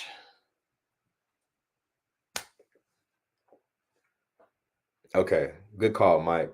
Good call. Appreciate this wisdom, man. This is so essential. I feel like I've learned so much in just a short amount of time. Alyssa, I think it's helped me just because keep it real.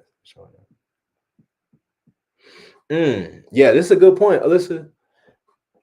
And I'm glad you're seeing this now, because how long have you been teaching yoga, or even just educating in general? And I'm curious to know, because I've been in the realm of education and or educating others for over a decade. And one thing that I have realized, especially when I was in my role as a high school teacher and coach, was that you cannot walk in and hope to please everybody from a place of inauthenticity. Um, like keeping it real means however I'm showing up in this moment, I'm not going to fake the funk. I'm going to let you know who is showing up in front of you, what energy I might have with me, and I'm still going to hold myself accountable to like doing my best. You know, there are some days that I go to the yoga studio and I have to let them know, like, y'all, it has been one hell of a week. It's been one wild day and I am tired. Nonetheless, I am here and I'm going to give you my best without faking it along the way. And there's that moment of vulnerability, you know, and transparency with the people that I am leading, I believe has helped really strengthen that trust between my students and and me as their leader, because I'm in a place now where I don't want to hide that from them. I want them to know, like, this is who I am. This is how I feel. And I want you all to get the real me and the best me. But I also learned a lot of that when I was being a high school teacher, because kids just, they see all through the BS, you know, and when you teach them for 181 days out of the year, Monday through Friday, for like 9 months straight, they see it.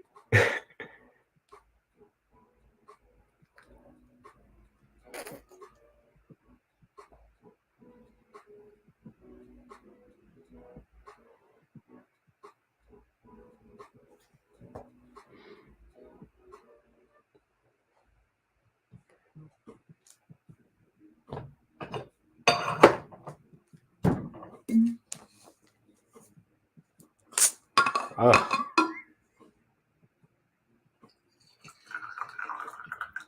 Mike is in his teaching bag today. Come on.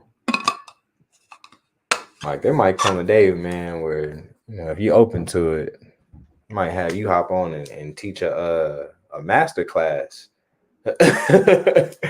You know, I might have to shoot you a couple messages, man. We'll chop it up about this, and because this is such helpful information.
Who joking, Mike? You think I'm playing? Man, I might be laughing and smiling, but I am so serious. Like, I mean, I'm sure Alyssa can vouch for me. This information is not common knowledge. It might be easily accessible in the age of information, but but there's so much BS to sort through that having a knowledgeable teacher to help not only provide real life examples that we can relate to and that we're familiar with, but you also know how to tell the story as a means of teaching the lesson. Like, thank you so much. Like, this is phenomenal. Like, you are really helping me out, and I'm sure you're helping others out. So when you're ready,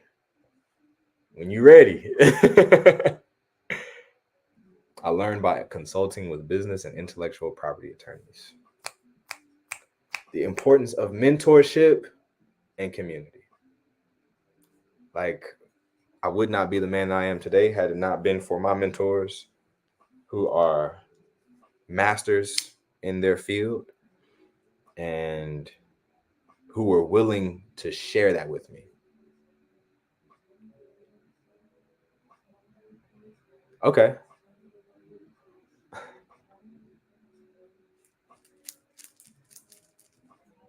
Ask someone who knows. Ask somebody who's lived it, who is living it. That if they are in that process of living and or have lived, like, I rock with them. I don't want to take advice from somebody that just read it in the book. Shit, I can read the book too.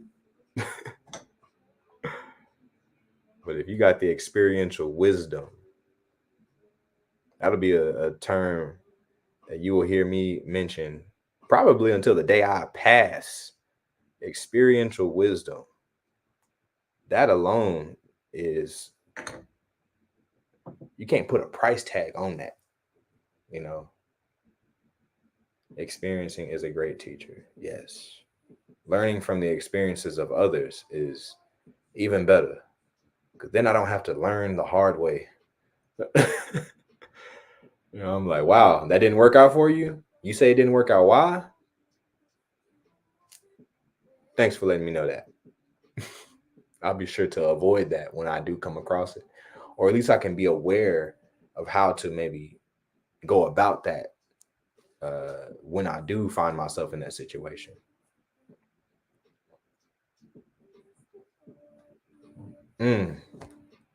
So much love, Alyssa. Thank you. Yes. Enjoy the joys of being a mother. I have so much love for mothers, right? So just wishing you peace, wishing you ease, happiness, and health, freedom from judgment, suffering, and ill will. I wish you love today. So be yourself, be light, be bright, be nurturing, be compassionate to yourself and to others. All right.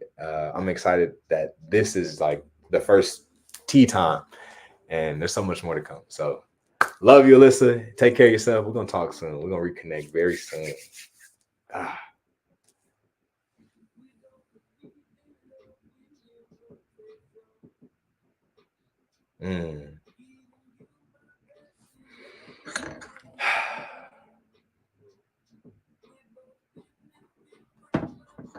Overwhelmed? Nah. You've brought a lot of information, Mike. Like, this is good, you know, and I know how to take the things that I can really use now while also being mindful of the things you've taught. I'm like, okay, this isn't the season for me to apply that knowledge, but it is nice to have that knowledge. So a lot of the things you offer today, I'm like, okay, these are necessary. This is necessary information for me to know moving forward in my mission.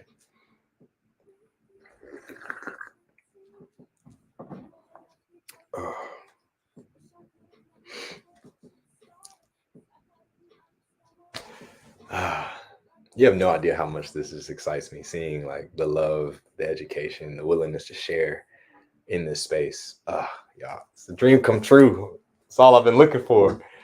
I've been looking for this feeling. I've been focused on trying to create the system and missing, like completely overlooking the importance of this experience. So I'm just glad that I'm able to feel this right now. Because this is why I wanted to open up the sanctuary. This is why this vision became so clear to me. It's for this feeling that I have right now. It's so beautiful. Got the goosebumps. Like, what? Ah! Oh, lit. Man, I'm excited. Tomorrow's going to be cool too. I don't know if y'all know this. Tomorrow is the soft launch. We have our soul session #1 tomorrow.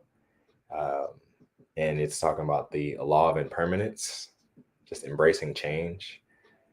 I think this is one of the most fascinating laws of the universe that I continue to unpack and experience and want to share. Because oftentimes I feel like change is one of the scariest things that we as human beings are faced with and are aware of. And also, when we are afraid of change, trying to avoid it, or we try to force change as a means of like not being okay with the present moment, we create our own suffering. And tomorrow I'm going to share some incredible stories of my transitions, of how I come from being a athlete to pastor to teacher to yogi to broke, financially, emotionally, spiritually, just broken. And the beauty of how I've gotten to this point. So tomorrow is going to be so incredible, so powerful, and I'm geeked. Ugh. And then after that, that's tomorrow. Then Thursday. Oh yeah, Thursday I teach. Never mind. That doesn't bother us. To Yogi who says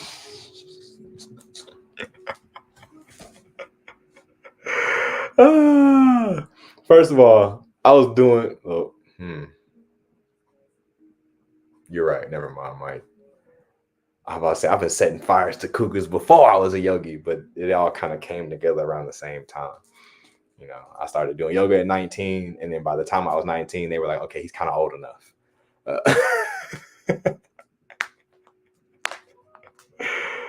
Oh man. Look, I'm gonna be on here for like another 3 minutes or so. Once it's 5:15 on my side, man, I'm gonna go ahead and close this down. This was supposed to be an hour. I'm glad I didn't follow my plan. I just allowed this to be tea time, and it has been so beautiful, so genuine, so authentic, so enriching. And we're just getting started.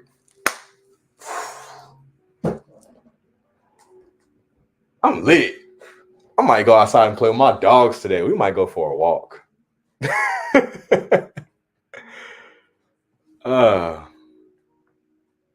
They wanted to ensure you had the maturity to handle the attention. It's funny you say that because every time I go to a wedding, I'm always around the old people. And I love the old ladies. Shout out to all the mamas, grandmamas. Shout out to the aunties. I love me a good auntie, especially if she ain't got no kids. And look, I ain't gonna front. KJ, my wife, man, she'll laugh at these jokes because she knows how real it is. Like, she's been able to witness what happens when I show up in spaces for the past 3 years. And it still, to this day, like, just blows her mind at the impact I have on older women. She got to sit back and be like, ugh, like, I know they want you. And it's hilarious. It's disgusting. It is fun and entertaining. Low key, some of these, some of these ladies, they still got it. Age ain't stopping them. My yoga teachers was 65 doing headstands, arm balances, teaching crazy workshops. And I'm going to be real. I don't know if I was supposed to know this, but they was having an active sex life in their mid-60s. I'm not mad at them. Like, that's when I knew I was in the right place. I was like, shit, I'm with the right teachers. because that's my aim. 65 and still alive. You know what I'm saying? That thing stays strong and healthy. Oh man. Oh, this has been good. I needed this. It's been time of laughter and smiles and productivity, connection, community. This is what I'm here for. But thanks, Mike, and anybody else that was in attendance. Alyssa, shout out to Alyssa for taking care of her kids. I'm grateful for this time, and I'm gonna let this energy continue to just carry me throughout the rest of the evening. I'm gonna ride with this momentum of just joy and excitement, and lighthearted ease, right? Some fun, and yeah, man, I'm excited for more of these moments. So know that I'm just grateful, right? I'm excited for more of this. It's all love. It's all love. Like, thank you. Just sharing your time, sharing your energy. It has been phenomenal. And Mike, we're gonna stay in touch. Thank you. Yeah, you've made laughter is universal and it's medicine. So thank you for just sharing your medicine, sharing your heart, and sharing your time, bro. But I'm gonna tap out, take care of these dogs, knock out some of this last minute stuff, and we're gonna tap in. Hopefully you can make it tomorrow to our soul session as we dive into a bit more of just connection, community, and sharing, educating one another. But take care of yourself, Mike. Your preferred platform. It'll still be YouTube on a live stream, but it'll be through the sanctuary. That, like, if you're a part of sanctuary right now, the aim is to draw that momentum. Like, hey, if you found it on YouTube, come to the sanctuary. If you found it on YouTube, come to the sanctuary. Eventually, it's not going to be on YouTube anymore, at least not public. It'll be unlisted, and that way it's just for us to access those who are within the sanctuary. So right now it's open to the folks who want to make it, who feel like they can make it, to let them know that the sanctuary is now, it's launched, and we'll just keep rolling from there. Okay. Take care of yourself, Mike. I'm chopping in with you soon, man. We're going to chop it up. Peace.